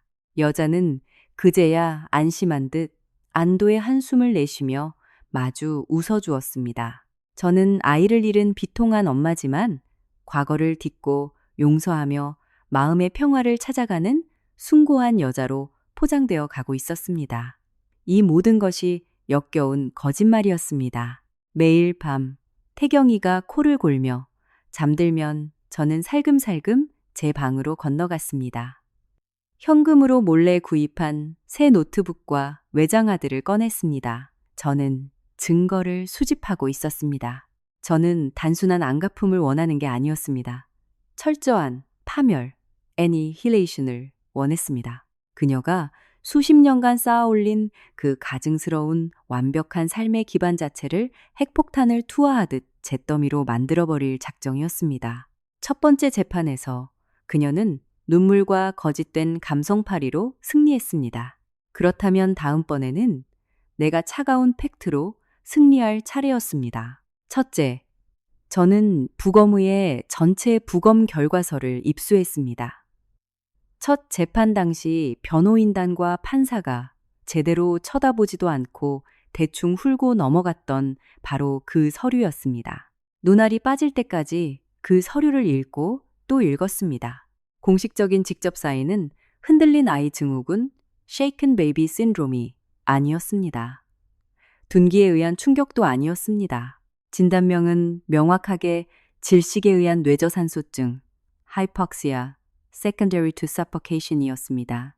질식, 누군가 내 딸의 얼굴, 코와 입을 무언가로 강하게 틀어막았다는 뜻입니다. 손바닥으로 입과 코를 틀어막은 채 아이가 발버둥을 치다 축 늘어질 때까지 꾹 누르고 있었다는 뜻입니다. 아이가 컥컥거려서 당황한 나머지 너무 세게 흔들었다는 그녀의 주장은 새빨간 거짓말이었습니다. 새빨간 씹어먹을 거짓말. 대한민국 법원은 그 역겨운 거짓말에 기만당한 겁니다. 저는 결과서를 출력하고 중요한 단어들에 붉은색 형광펜을 칠했습니다. 둘째, 사진들이었습니다. 제 휴대폰에는 다나가 죽기 몇 주 전 아기방 기저귀 교환대에서 찍어두었던 멍 자국 사진들이 고스란히 남아 있었습니다. 아이의 작은 어깨에 난 손가락 끝만 한 멍, 그리고 반대쪽 팔에 난 2개의 작고 창백한 동그라미, 자국. 저는 그 사진들을 최고 해상도로 컬러, 인쇄했습니다. 그리고 예전 가족 모임 때 찍어두었던 화영 어머니의 손 사진을 나란히 펼쳐놓았습니다. 알이 굵은 다이아몬드 반지? 그건 멍해 모양과 전혀 맞지 않았습니다. 뚫어지게 사진을 보던 중 제 머릿속에 섬광처럼 한 가지 사실이 스쳐 지나갔습니다. 그녀의 손톱. 화영 어머니는 미용에 꽤 신경을 쓰는 편이었고 손톱은 늘 단단하고 뾰족한 아크릴 연장 네일을 길게 유지하고 있었습니다. 두 개의 작은 동그라미 자국. 그건 오똑딱이 단추에 집힌 자국이 아니었습니다. 다 큰 어른이 신경질이 나서 작정하고 아이의 여린 살집을 날카롭고 악의적으로 꼬집은 자국이었습니다. 저는 이 사진들도 스캔하여 저장했습니다. 셋째, 사건 당일의 타임라인을 정리했습니다. 태경이가 경찰에 제출했던 통화 기록 내역을 뽑아 엑셀로 표를 만들었습니다. 밤이시 15분, 다나에게 수유함. 밤이시 45분, 다나를 아기 침대에 눕히고 잠듦. 밤 3시 52분, 내가 침묵에 놀라 깨어남. 밤 3시 54분, 태경이가 119에 신고 전화함. 화영 어머니는 경찰과 법정에서 아이가 1시간 넘게 자지러지게 울어서 당황했다라고 진술했습니다. 완벽한 거짓말. 그녀가 다나와 함께 있었던 시간은 최대치를 잡아도 1시간 남짓이었습니다. 아이가 1시간을 꼬박 울어대고 달랠 시간적 여유조차 없었습니다. 그녀는 우는 아이를 발견하자마자 곧바로 입을 틀어막아 버린 것입니다. 하지만 이 모든 정황 증거보다 가장 중요한 핵심은 바로 자백이었습니다. 화영 어머니가 2번 다시 내 앞에서 진실을 털어놓지 않을 거라는 건 잘 알고 있었습니다. 하지만 나는 내가 직접 들은 자백이 있었습니다. 애를 조용히 시켜야 했어. 문제는 경찰 조서에 제 진술이 산후 우울증에 걸린 산모의 히스테릭하고 신빙성 없는 주장으로 기록되어 있다는 점이었습니다. 좋아. 그렇다면 법정이 반박할 수 없는 명백하고 확실한 새로운 자백을 받아내면 그만이었습니다. 이것이 이 계획의 가장 끔찍하고 어려운 단계였습니다. 저는 그녀를 직접 대면해야만 했습니다. 저는 태경이에게 어머니를 집으로 초대해 커피라도 한잔하자고 조심스럽게 제안했습니다. 그냥 커피 한 잔 정도면 될 것 같아. 제가 바닥을 보며 말했습니다. 나 이제 마음의 준비가 된 것 같아. 태경이는 뛸 듯이 기뻐했습니다. 그가 주말 오후로 일정을 잡았습니다. 일요일 오후, 화영 어머니가 마침내 우리 집에 발을 들였습니다. 내 집에? 내 아이를 죽인 내 집에? 그녀는 겉으로는 약간 긴장한 척 행동했지만 눈빛에는 묘한 오만함과 결국 내가 이겼다는 자만심이 서려 있었습니다. 내가 항복하고 꼬리를 내렸다고 착각한 게 분명했습니다. 태경이는 우리 둘 사이에 앉아 싱글벙글 웃으며 억지로 훈훈하고 행복한 가족의 그림을 완성하려 애쓰고 있었습니다. 제 휴대폰은 가디건 주머니 속에 있었습니다. 고성능 녹음, 앱이 켜진 상태였습니다. 어머니, 제가 입을 뗐습니다. 목소리가 파르르 떨렸습니다. 굳이 연기할 필요도 없는 진짜 떨림이었습니다. 저 어머니 용서했어요. 진심으로요. 아이고, 우리 서령아. 그녀가 호들갑을 떨며 눈시울을 붉혔습니다. 가짜 눈물이 너무나 쉽고 빠르게 차올랐습니다. 내가 매일 밤 기도하며 바랐던 게 바로 그거란다. 하지만 저도 제 마음의 응어리를 완전히 풀고 평화를 찾으려면 그날 밤의 진실을 정확히 알아야 할 것 같아요. 제가 속삭였습니다. 재판과 조사 과정은 다 너무 몽롱하고 정신이 없어서 하나도 기억이 안 나요. 어머니, 우리 다나가 정말 사례가 들려서 숨이 막혔던 건가요? 어머니가 법정에서 말씀하셨던 것처럼요. 제가 기억이 도무지 안 나서요. 태경이가 제 어깨를 쓰다듬으며 옆에서 거들었습니다. 괜찮아요, 엄마. 서령이가 완전히 납득하고 넘어갈 수 있게 한 번만 더 설명해 주세요. 화영 어머니는 태경이를 한 번 쳐다보고 저를 쳐다보았습니다. 그녀는 안심한 듯 했습니다. 자기는 용서받을 자격이 있는 불쌍한 희생자이자 관대한 시어머니라는 권력의 우위에 서 있다고 굳게 믿고 있었습니다. 아유, 우리 아가. 그녀가 몸을 앞으로 숙이며 제 손을 덥석 잡았습니다. 저는 구역질이 나는 걸 꾹 참고 그녀가 내 손을 잡도록 내버려 두었습니다. 그녀의 피부는 파충류처럼 차가웠습니다. 그날은 정말 끔찍했어. 애가 핏기가 다 가시도록 자지러지게 울면서 숨을 안 쉬는 거야. 목에 뭐가 걸린 것처럼 컥컥거리기 시작했어. 그래서 숨을 쉬게 하려고 애를 흔드신 거고요. 저는 그녀가 법정에서 떠들어댔던 거짓말을 그대로 미끼로 던졌습니다. 그래, 맞아. 내가 너무 당황해서 판단력이 흐려졌나 봐. 그녀가 목소리 톤을 한껏 끌어올리며 변명했습니다. 어떻게 해야 할지 몰랐단다. 내가 애를 너무 꽉 안았는지, 아니면 나도 모르게 너무 세게 흔들었는지. 나도 잘 모르겠어. 정신이 하나도 없었으니까. 그녀의 말이 앞뒤가 안 맞고 횡설수설하기 시작했습니다. 저는 그 틈을 타 압박의 수위를 높였습니다. 하지만 다나 울음소리가 너무 시끄러웠잖아요, 어머니. 제가 말했습니다. 태경이가 깰까봐. 혹시 아주 잠깐 1초만이라도 입을 막아서 조용히 시키려고 하셨던 건 아니에요? 순전한 추측이었지만 그녀의 약점을 정확히 찌른 뼈아픈 일격이었습니다. 그녀의 동공이 미세하게 흔들렸습니다. 아주 찰나의 흔들림. 글쎄, 나도 몰라. 그냥 애가 조용해지면 내가 생각을 좀 할 수 있을 것 같아서 애 입에 손을 살짝 얹었을 수도 있지. 그녀가 당황하여 변명을 쏟아냈습니다. 애가 진짜 너무 시끄러웠어? 너도 그 짜증나는 울음소리 잘 알잖니. 서령아, 넌 이해 못해. 난 그저 단 1초라도 조용히 있고 싶었어. 너무 골치가 아파서 그냥 애가 그 시끄러운 소리를 멈추게 만들고 싶었을 뿐이야. 성공이었습니다.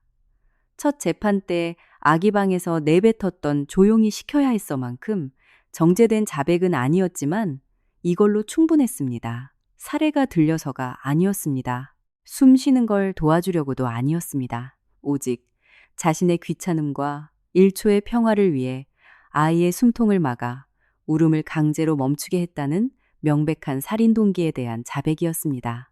저는 잡혀있던 손을 획 빼냈습니다. 저 숨이 좀 막혀서 바람 좀 쐬고 올게요. 화장실로 숨어 들어가 즉시 녹음을 종료하고 클라우드에 백업하고 이메일로 3군데에 전송했습니다. 내 손안에 핵폭탄의 스위치가 들어왔습니다. 거실로 돌아와 저는 아주 작고 슬프며 다 부서진 듯한 희미한 미소를 지어 보였습니다. 말씀해 주셔서 감사해요, 어머니. 제가 말했습니다. 어머니, 생각보다 이 대화가 저한테 아주 큰 도움이 됐어요. 그 다음 6개월 동안 저는 조용히 칼을 갈며 사건 파일들을 구축했습니다. 두꺼운 서류철 안에 모든 것을 차곡차곡 모았습니다. 멍자국 사진들, 붉은색 형광펜이 칠해진 부검 결과서, 복사본, 커피를 마시며 녹음했던 새로운 자백의 고음질 파일과 녹취록, 사건 당일의 타임라인 정리표, 마트에서 교회 사람들을 마주치면 고개 숙여 웃으며 인사했습니다. 화영 어머니의 명절 선물이나 안부 인사도 꼬박꼬박 살뜰하게 챙겼습니다.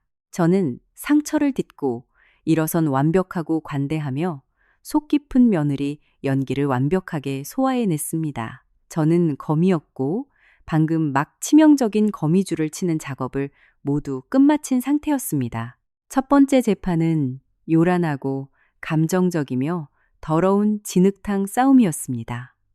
하지만 이번 두 번째 단죄는 아주 조용하게 소리 없이 시작될 것이었습니다. 1000번의 칼날로 살을 얇게 저며 서서히 죽이는 방식이 될 것이었습니다. 화영 어머니는 서울 외곽에 부유하고 폐쇄적인 타운하우스 촌에 살고 있었습니다.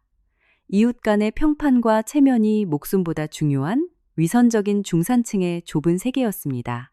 그녀가 다니는 대형 교회, 맘카페 친구들, 동네 독서 모임.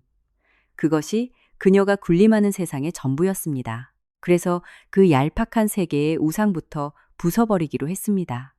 저는 제 노트북을 쓰지 않았습니다. 모자 푹 눌러쓰고 세 개의 시를 가로질러 수원에 있는 한 공공 도서관으로 갔습니다. 공용 PC를 이용해 껍데기뿐인 지메일 계정을 하나 만들었습니다.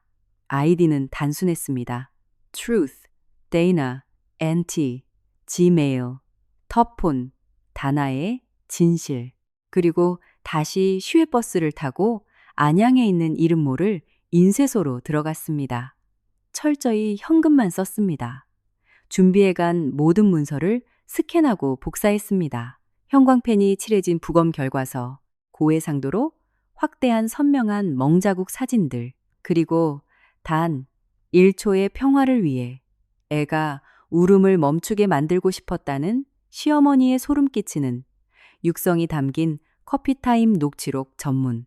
저는 첫 장에 아주 심플한 안내문을 타이핑에 붙였습니다. 화영 권사님을 아시는 이웃과 교우 여러분께, 여러분은 그녀가 손주를 잃고 비통함에 빠진 훌륭하고 자애로운 할머니라고 생각하시나요? 완전히 속으셨습니다. 그녀는 작년에 생후 5주 된 친손녀 다나를 고의로 질식시켜 살해한 살인마입니다. 법정에서는 아이가 살해 들린 걸 도와주려다 일어난 비극적 사고라며 눈물로 거짓 맹세를 했습니다. 법원은 그 가증스러운 연기에 속아 유기견 보호소에서 개밥을 주는 것으로 죗값을 퉁쳐주었습니다. 여기 끔찍한 진실이 있습니다. 아이가 흔들린 게 아니라 무언가에 짓눌려 질식해서 죽었다는 것을 증명하는 부검 결과서입니다. 법정에서는 교묘히 숨겨졌던 아이의 몸에 남겨진 학대와 꼬집힌 멍자국 사진들입니다. 그리고 그녀가 단지 자신의 1초의 평화를 위해 아이의 입을 틀어막아 살해했음을 스스로 실토하는 최근의 녹취록입니다. 이 자료들을 꼼꼼히 읽어보시고 자문해 보십시오. 지금 여러분 옆집에 살며 교회에서 웃으며 봉사하는 저 여자의 진짜 정체가 과연 무엇인지 이름은 적지 않았습니다. 그럴 필요도 없었습니다. 첫 번째 타깃은 그녀가 사는 타운하우스 단지의 이웃들이었습니다. 복사본 10부를 만들었습니다. 아주 평범한 하얀색 규격 봉투를 10장 샀고 우표를 붙였습니다. 그리고 그녀의 동네와는 전혀 다른 구역에 낡고 인적 드문 우체통에 편지들을 밀어 넣었습니다. 화영 어머니의 양옆집, 앞집, 그리고 동네 반장과 부녀 회장 집으로 발송했습니다. 저는 상상했습니다. 며칠 뒤 우편함을 확인하러 나온 화영 어머니가 앞집 박 여사에게 다정하게 손을 흔들며 인사하지만 박 여사는 인사를 받아주지 않은 채 벌레를 보듯 혐오스럽고 서늘한 눈빛으로 쏘아보는 장면을 말입니다. 시작은 마트에서의 수군거림, 등을 돌리는 이웃들, 그녀가 지나갈 때면 다급하게 쳐지는 것일 블라인드 커튼일 것입니다. 화영 어머니도 분위기가 이상하다는 걸 서서히 눈치채기 시작했을 겁니다. 공기는 점점 더 차갑게 얼어붙어 갔습니다. 2주 뒤 두 번째 파도를 보냈습니다. 이번에는 우편물이 아니라 이메일이었습니다.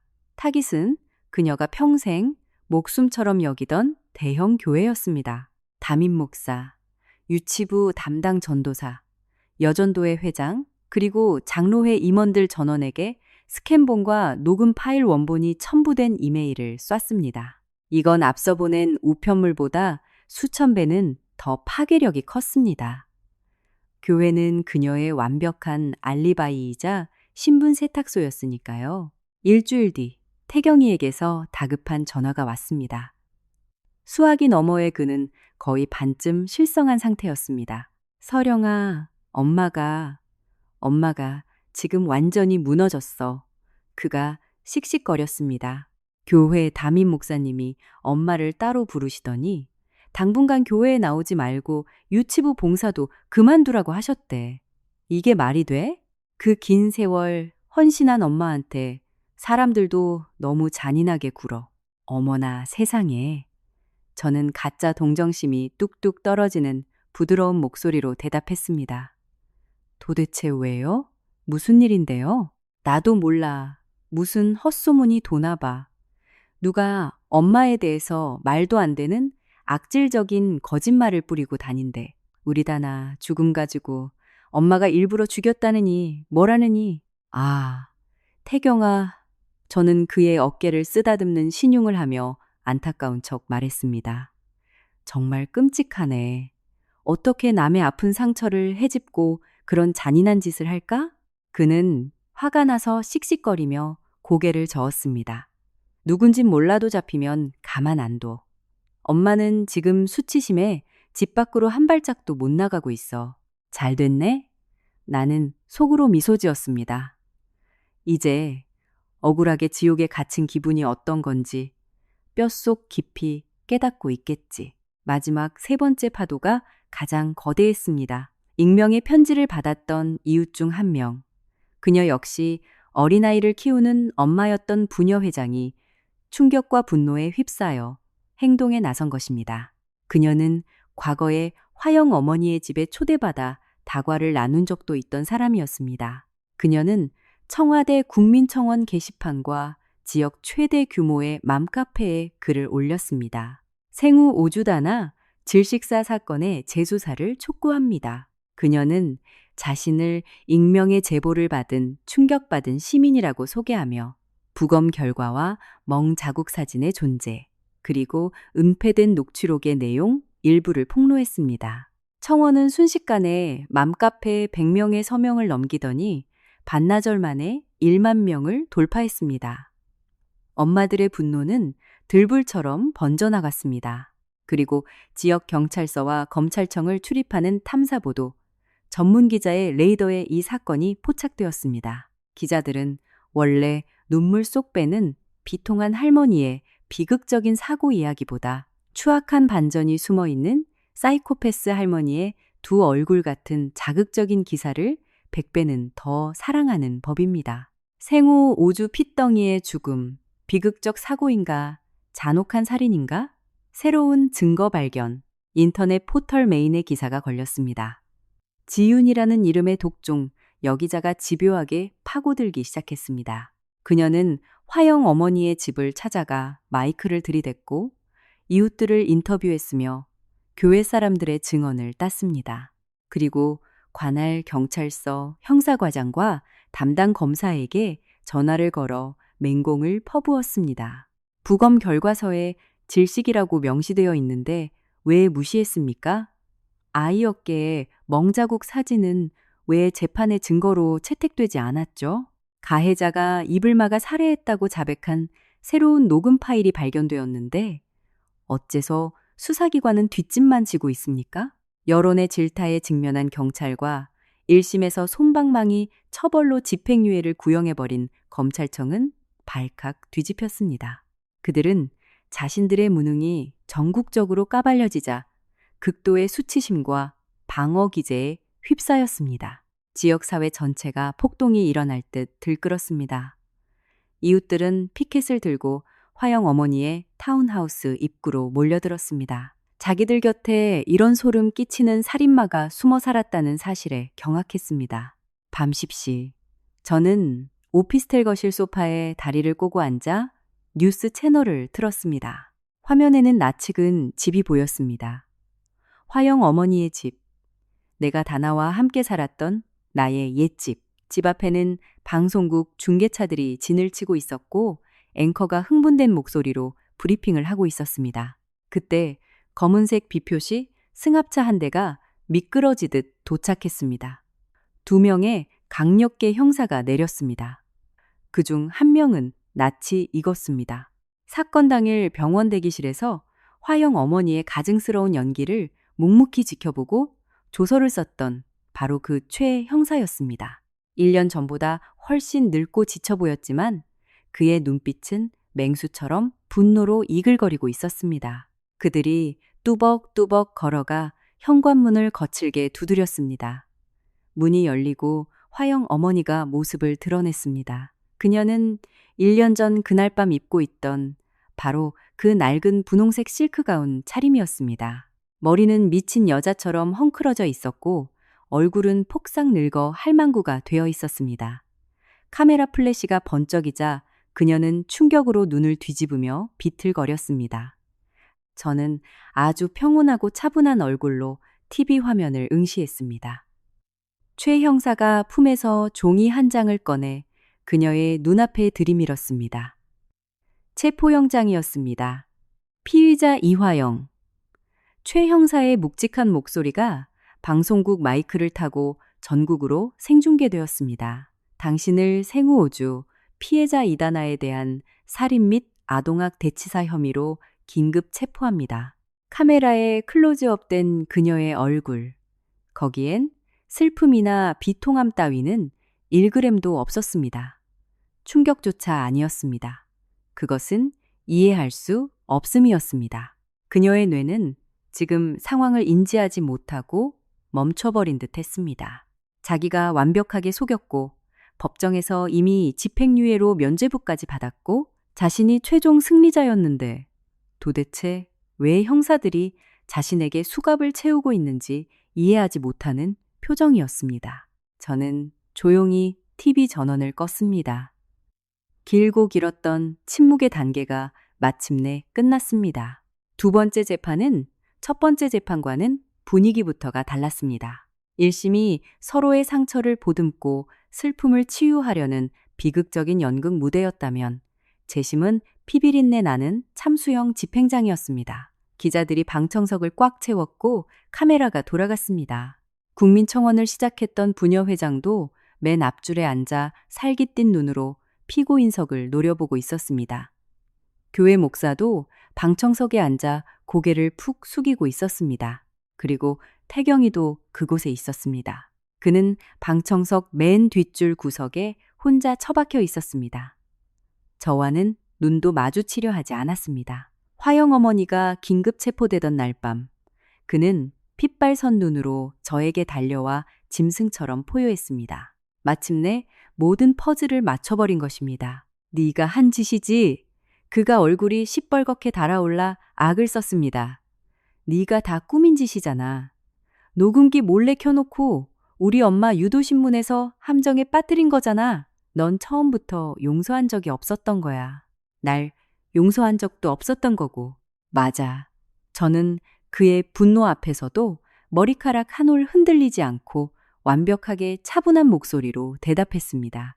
단 1초도 용서한 적 없어. 네 엄마는 내 딸을 잔혹하게 목 졸라 죽인 살인마니까. 그리고 너는? 넌 그 살인마의 손을 맞잡고 불쌍하다며 쓰다듬어준 공범이고 내 엄마야. 어떻게 자기 엄마를 버려. 내 엄마는 아동 연쇄살인마나 다를 바 없는 괴물이야. 저는 쐐기를 박듯 서늘하게 내뱉었습니다. 그리고 우리 관계는 이걸로 끝이야. 짐 싸서 나가. 태경이는 재판에 제 남편 자격으로 오지 않았습니다. 그는 살인마 피고인의 아들 자격으로 참석한 것입니다. 그는 스스로 선택을 내렸습니다. 저는 검찰 측 첫 번째 증인으로 증언대에 올랐습니다. 이번에는 울고불고 횡설수설하며 매달리는 히스테릭한 초보 엄마가 아니었습니다. 이번에 저는 얼음 송곳처럼 차갑고 레이저처럼 정밀한 완벽하게 조율된 살상 무기였습니다. 정치적 야심이 엿보이는 젊고 도끼 오른 새 담당 검사가 저를 조심스럽게 대하며 신문을 시작했습니다. 증인 서령 씨.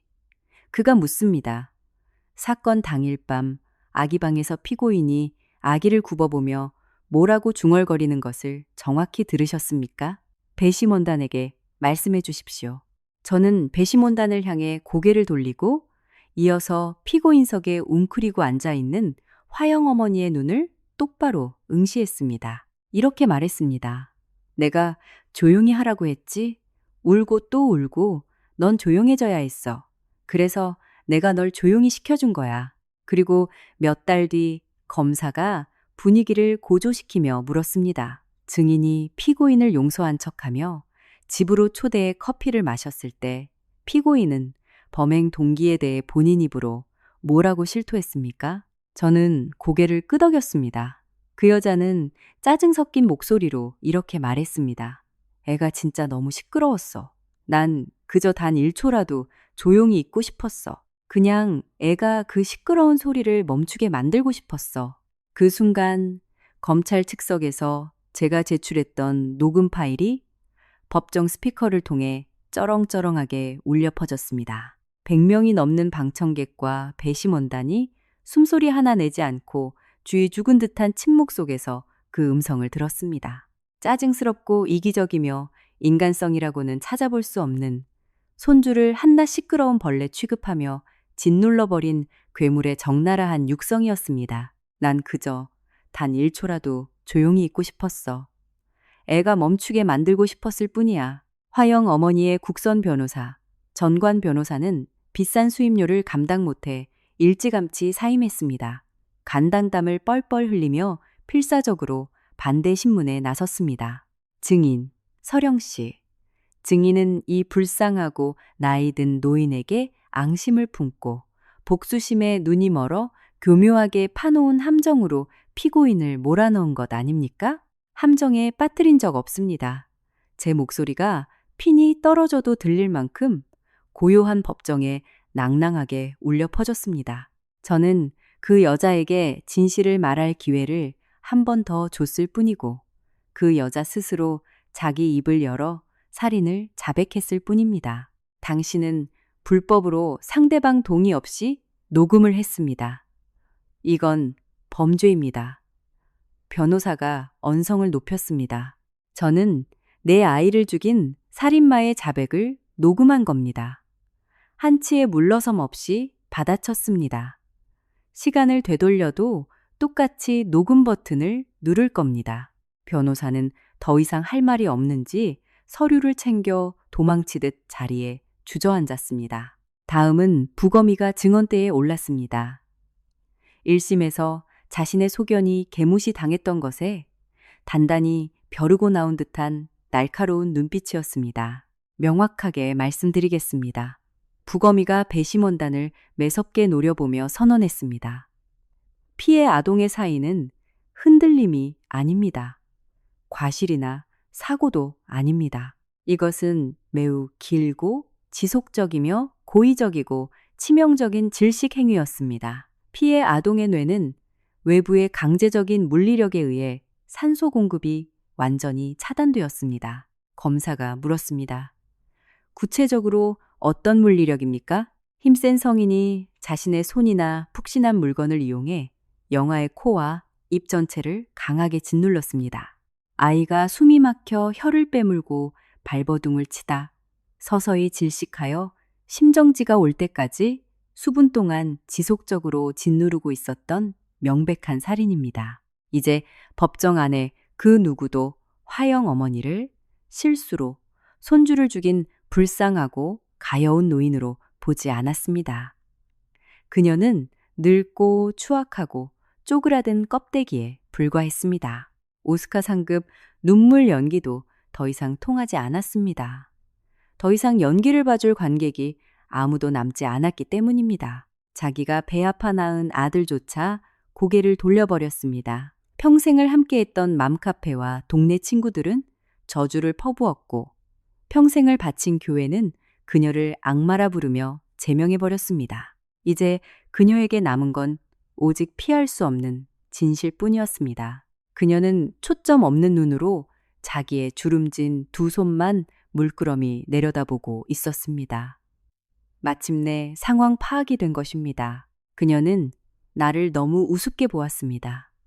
내가 남편 품에 안겨 징징거리기나 하는 유약하고 온순한 여자애라고만 생각했습니다. 슬픔에 찌들어 하루하루 죽어가는 비련의 여주인공인 줄만 알았습니다. 그녀가 몰랐던 단 하나의 진실은 내가 엄마라는 사실이었습니다. 자식을 잃은 엄마가 뿜어내는 지옥의 업화가 어떤 것인지 그녀는 상상조차 하지 못했던 것입니다. 국민참여재판 배심원단이 평의에 들어간 지 고작 45분 만에 결론을 내리고 돌아왔습니다. 저는 판결을 기다리는 동안 아무것도 느끼지 않았습니다. 속이 텅 비어버린 껍데기처럼 고요했습니다. 판사가 판결문을 읽어내려갔습니다. 살인 및 아동학대 중상 해치사 혐의. 주문, 피고인을 무기징역에 처한다. 방청석에서 웅성거리는 탄성과 안도의 한숨이 터져 나왔습니다. 저는 동요하지 않았습니다. 태경이가 우는 소리가 들렸을지도 모르지만 쳐다보지 않았습니다. 저는 그저 가만히 두 눈을 감았습니다. 그리고 이 끔찍한 사건 이후 처음으로 내 딸 다나의 예쁜 얼굴을 떠올렸습니다. 시퍼렇게 질리거나 얼음장처럼 차가운 얼굴이 아니라 그저 내 품에서 새근새근 예쁘게 잠들어 있던 천사 같은 그 얼굴을요. 무기징역. 가석방 심사 대상이 되려면 최소 20년을 감방에서 썩어야 합니다. 그때가 되면 그녀의 나이는 82세입니다. 그녀는 차갑고 습한 콘크리트 감옥 안에서 늙어 죽을 것입니다. 교도관들이 다가와 그녀의 등 뒤로 수갑을 채웠습니다. 철카, 철카. 그 금속성 마찰음은 내 평생 들어본 노래 중 가장 아름답고 황홀한 교향곡이었습니다. 교도관들이 그녀의 양팔을 잡고 질질 끌고 나갔습니다. 그녀가 퇴정하려면 피해자석인 제가 앉아있는 앞줄을 반드시 지나쳐야만 했습니다. 그녀가 제 앞에서 멈춰 섰습니다. 그녀의 얼굴은 완전히 허물어지고 폭격맞은 폐허 그 자체였습니다. 남은 생에 대한 체념, 자신을 이 꼴로 만든 저에 대한 지독한 증오와 원망이 그 폐허 위에 들끓고 있었습니다. 대체 왜? 그녀가 짐승처럼 헐떡이는 쇳소리로 속삭였습니다. 왜 이렇게까지 한 거냐? 내가 평생 너한테 밥해주고 내 딸처럼 잘해줬는데, 내가 널 얼마나 아끼고 사랑했는데. 저는 천천히 자리에서 일어났습니다. 그리고 그녀의 귓가에 아주 가까이 다가갔습니다. 시큼하고 역겨운 싸구려, 한방 향수 냄새와 땀 냄새가 훅 끼쳐왔습니다. 저는 법정 안에 다른 누구도 듣지 못하게 오직 그녀의 고막에만 꽂히도록 낮고 서늘하게 속삭였습니다. 당신이 착각했으니까. 내가 평생 멍청하게 침묵할 거라고 착각했으니까. 저는 그녀의 표정이 무너져 내리는 과정을 실시간으로 감상했습니다. 그것은 슬픔도 회개도 아니었습니다. 그건 완벽한 패배였습니다. 돌이킬 수 없는 절대적이고 궁극적인 지옥 같은 패배감. 교도관들이 발버둥치는 그녀를 끌고 법정 밖으로 사라졌습니다. 저는 한참 동안 그 자리에 서 있었습니다. 방청객도 다 빠져나가고 텅 빈 법정에 마지막까지 홀로 남겨져 있었습니다. 모든 것이 끝났습니다. 재판이 끝나고 돌아온 집의 고요함은 예전과는 다른 종류의 것이었습니다. 슬픔에 짓눌려 비명을 지르는 듯한 무겁고 끔찍한 침묵이 아니었습니다. 그냥 아무 소리도 나지 않는 문자 그대로의 물리적인 조용함이었습니다. 태경이는 없었습니다. 화영 어머니가 긴급 체포된 바로 다음 날, 저는 법원의 이혼 소장을 접수했습니다. 그는 항소하거나 변명하지 않았습니다. 그저 도망치듯 내 삶에서 자취를 감췄습니다. 건너들은 소문에 의하면 충청도 쪽인가 지방으로 내려가 연락을 끊고 노가다판에서 일한다고 했습니다. 새 출발을 하든 태인이 되든 알바 아니었습니다. 그는 내게 있어 이미 오래전에 죽은 유령이자 나와는 아무 상관없는 타인이었습니다. 저는 그 타운하우스를 미련 없이 팔아치웠습니다. 이삿짐을 싸기 위해 마지막으로 들렀을 때 저는 텅 빈 아기방 문지방에 가만히 섰습니다. 한때 연노란색으로 밝게 칠해져 있던 그 방. 이제 그곳은 그저 벽 4개와 창문 하나가 있는 텅 빈 공간에 불과했습니다. 괴물은 영원히 치워졌습니다. 그 끔찍한 밤의 기억은 여전히 제 머릿속에 화석처럼 남아있지만 더 이상 제 숨통을 조이는 권력을 쥐고 있지는 못했습니다. 화영 어머니가 기어코 우겨서 샀던 그 흔들이자는 용달차를 불러 쓰레기 매립장에 갖다 버렸습니다. 산산조각 내서 불태우고 싶었지만 참았습니다. 옷장에 고이 접혀 있던 작은 노란색 베넷 저고리와 우주복들, 부드러운 분홍색 아기 담요들은 큰 박스에 담았습니다. 미혼모 보호시설에 전부 기부해버렸습니다. 저는 제 삶에 묻은 더럽고 끔찍한 얼룩들을 락스로 박박 문질러 지워내듯 대청소를 마쳤습니다. 그리고 서울 반대편, 아무도 나를 모르는 낯선 동네에 방 하나짜리 아주 작은 오피스텔을 구했습니다. 가구도 짐도 거의 없는 그곳은 하얗고 깨끗하고 완벽하게 비어 있었습니다. 그리고 마침내 저는 숨을 쉴 수 있게 되었습니다. 저는 매주 일요일마다 다나가 잠든 납골당이 있는 추모공원을 찾습니다. 재심 판결이 끝나고 처음 그곳에 갔던 날은 여느 때와 기분이 달랐습니다. 아주 작고 예쁜 연분홍색 장미꽃을 샀습니다. 다나가 태어나서 내 곁에 머물렀던 시간인 5주를 의미하는 장미 5송이였습니다. 추모 공원의 작은 언덕길을 걸어 올라갔습니다. 잔디는 푸르고 생기가 넘쳤습니다. 부슬비가 내리고 있었지만 우산은 쓰지 않았습니다. 다나의 뼈가루가 묻힌 작은 묘비 앞에 섰습니다. 저는 비석의 문구를 돈을 주고 아예 새로 파버렸습니다. 예전 비석에 적혀있던 우리의 천사 같은 위선적인 문구는 없애버렸습니다. 대신 아주 간결하게 적었습니다. 이다나, 세상에서 가장 사랑받은 내 딸. 이슬비에 젖은 잔디 위에 털썩 무릎을 꿇고 앉았습니다. 바지가 젖어 축축해졌지만 신경 쓰지 않았습니다. 분홍색 장미 5송이를 묘비 앞에 조심스럽게 내려놓았습니다. 안녕, 우리 예쁜 아가. 제가 나지막이 속삭였습니다. 더 이상 무슨 말을 해야 할지 몰라 한참을 머뭇거렸습니다. 이제 다 끝났어. 제가 말했습니다. 그 괴물알미는 영원히 치워버렸어. 네가 이 좁고 캄캄한 상자 안에 갇혀있는 것처럼 그 여자도 죽을 때까지 차갑고 좁은 감방 안에 갇혀서 못 나와. 이제야 세상의 무게가 공평해졌어. 저는 무릎을 꿇은 채 가만히 기다렸습니다. 이 모든 복수가 완벽하게 성공하고 나면 내가 엄청난 해방감과 벅찬 행복을 느낄 줄 알았습니다. 세상을 다 가진 듯한 통쾌한 승리감에 취할 줄 알았습니다. 아니면 뭐라도 좋으니 내 가슴속을 꽉 채워주는 뜨거운 감정이 폭발할 줄 알았습니다. 하지만 기쁨은 찾아오지 않았습니다. 복수라는 건 결코 인간에게 기쁨을 주는 감정이 아니었습니다. 복수는 영양가 있는 따뜻한 밥이 아니라 나를 살찌우지 못합니다. 그것은 지독하게 독한 항생제나 항암제와 같았습니다. 내 안을 갉아먹는 역겨운 질병 괴물을 독살해서 죽여버릴 뿐. 병균이 죽고 난 뒤 남겨진 건 텅 비고 상처투성이 있나 자신뿐이었습니다. 잔디 위에 앉아 있는데 먹구름이 걷히며 햇살이 따갑게 등을 내리쬐었습니다.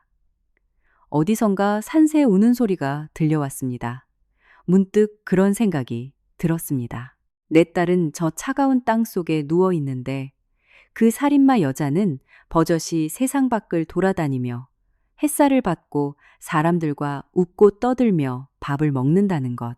그것은 세상의 축이 완전히 기울어지고 썩어 빠졌다는 뜻이었습니다. 하지만 이제 그 기울어졌던 축이 마침내 수평을 되찾았습니다. 저는 길게 심호흡을 했습니다. 지난 1년이 넘는 시간 동안 저는 숨을 들이마실 때마다 시뻘건 불씨가 남은 화산재를 폐부 깊숙이 들이마시는 것 같은 고통을 느꼈습니다. 목구멍이 찢어질 듯 아팠고 숨이 턱턱 막혔습니다. 하지만 방금 들이마신 숨은 그저 평범하고 맑은 공기일 뿐이었습니다. 시원하게 폐로 들어왔다가 아무 고통 없이 입 밖으로 빠져나갔습니다. 드디어 다시 정상적으로 숨을 쉴 수 있게 된 것입니다. 눈물은 나지 않았습니다. 이미 평생 흘릴 눈물의 총량을 다 써버린 것 같았습니다. 그저 고요하고 평화로운 추모공원 한 구석에서 내 딸과 함께 침묵을 나누며 앉아 있었습니다. 슬픔은 여전히 바위처럼 무겁게 자리하고 있었지만 동시에 저는 뼛속 깊은 평온함을 느꼈습니다. 얼음장처럼 차갑고 강철처럼 단단하며 유리알처럼 투명하고 텅 빈 평온함이었습니다. 이제 그 여자는 두 번 다시 나를 해칠 수 없습니다. 세상 그 어떤 아기들도 해칠 수 없습니다. 그것으로 충분했습니다. 완벽한 종결이었습니다. 저는 다나에게 내가 그 여자에게 무슨 짓을 했는지 하나하나 다 이야기해 주었습니다. 이제 넌 완전히 안전하다고 말해 주었습니다. 그리고 엄마가 목숨을 바쳐 널 사랑한다고 속삭였습니다. 1시간쯤 더 그렇게 앉아 있다가 저는 자리에서 일어났습니다. 무릎에 묻은 젖은 흙과 잔디를 탁탁 털어냈습니다. 뒤로 돌아서서 천천히 언덕을 걸어 내려왔습니다. 그리고 단 한 번도 뒤돌아보지 않았습니다. 아,